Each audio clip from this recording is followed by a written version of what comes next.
పేరు సుమతి, మాది ఆత్మకూరు, తోట వీధిలో ఉంటాము. మా అక్క కొడుకు రౌతు వినయ్ అనే అబ్బాయి నా దగ్గర ఉండి వంశీ బైక్ మెకానిక్ షాప్లో పని నేర్చుకుంటూ అక్కడ ఉంటున్నాడు. 23వ తేదీ రాత్రి ఎదురుగా షాపు వాళ్ళు కేఎన్ఆర్ ఆటో ఫైనాన్స్ వాళ్ళు వచ్చి పోలీస్ స్టేషన్లో వాళ్ళ బైక్ సెన్సార్ వైర్లు కట్ చేశారని చెప్పి కంప్లైంట్ ఇవ్వడం జరిగింది. దానికి వంశీ అనే అబ్బాయిని తీసుకెళ్లి కౌన్సిలింగ్ ఇచ్చి పంపించారంట. అదే విషయాన్ని వీళ్ళు షాపు దగ్గరకు వచ్చి ఇట్లాగ బైక్ సెన్సార్ వైర్లు కట్ చేశారంట, మన మీద వాళ్ళు కంప్లైంట్ ఇచ్చారు స్వామి అని చెప్పి మా అక్క కొడుకు రౌతు వినయ్ అనే బాబు వీళ్ళు ముగ్గురు మాట్లాడుకుంటుంటే వాళ్ళు ఒక్కసారిగా వచ్చేసి ఆ ముస్లిమ్స్ వాళ్ళు ఉమర్ షఫరు, షబ్బీరు, మొన్న అనే నలుగురు వచ్చి వీళ్ళని ఒక్కసారిగా పైన పడి ఎట్టంటే అట కొట్టడం జరిగింది.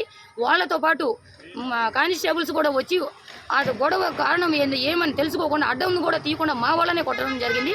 అయ్యప్ప మాల వేసుకొని ఉన్నాడు, కొట్టొచ్చా కొట్టకూడదు అనేది కూడా ఏ ఒక్క నిమిషం కూడా ఆలోచించకుండా పోలీసులతో పాటు వీళ్ళు అందరూ కలిపి కొట్టారు. అదే ఊరేసుకొని అమ్మ ఇంకా నేను ఏ తప్పు చేయకపోయినా నన్ను ఇట్లాగా కొట్టారు, నేను ఇంకా బతకడం ఎందుకు, నేను ఏదో ఒకటి చేసుకొని చచ్చిపోతానమ్మా, నేను బతకను అని చెప్పి రాత్రికంతా ఏడుస్తానే ఉన్నాడు. మళ్ళీ ఆత్మకూరు చుట్టుపక్కల ఎక్కడ ఉన్నా మళ్ళీ తీసుకొచ్చి లోపలేస్తామని చెప్పి మా చేత రాపించుకొని సంతకాలు పెట్టించుకొని ఊర్లో నుంచి ఇక్కడ బుచ్చిరెడ్డిపాలెం పంపించడం జరిగింది.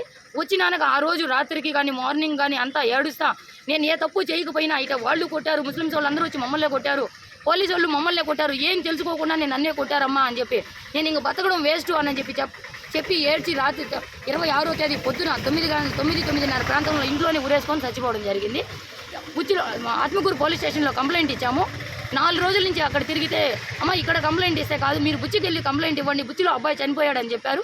బుచ్చికి ఇక్కడికి వచ్చి కంప్లైంట్ ఇస్తే సార్ ఏమన్నారంటే మీ అక్క బావ వచ్చి కంప్లైంట్ ఇవ్వాలా, నువ్వు వాళ్ళ పిన్నివి, కానీ మేమైతే కేసు కడతాం కానీ అక్కడ వాళ్ళు వచ్చి కంప్లైంట్ ఇవ్వాలా, వాళ్ళకి దగ్గర జలదంకి కాబట్టి జలదంకిలో వెళ్ళి కంప్లైంట్ ఇవ్వండి, వాళ్ళు వచ్చి పోస్ట్ మార్టం చేస్తారు, మేమైనా అదే చేయాలి, వాళ్ళైనా అదే చేయాలి, అక్కడికి వెళ్ళి కంప్లైంట్ ఇవ్వండి అని చెప్తున్నారే కానీ వీళ్ళు న్యాయం చేసేటట్టు మాకైతే అనిపించట్లేదు. ఆత్మకూరులో ఎక్కడో చేయలేదు, ఇక్కడ ఎక్కడ మాకు న్యాయం జరగదని అనేది మాకైతే అర్థమవుతుంది. ఇంకా పైన ఉన్నతాధికారుల దగ్గరికి వెళ్ళి ఎస్పీ దగ్గరికి వెళ్ళి అక్కడైనా కూర్చొని ఏదో మాకు న్యాయం చేస్తారని అనుకుంటున్నాం.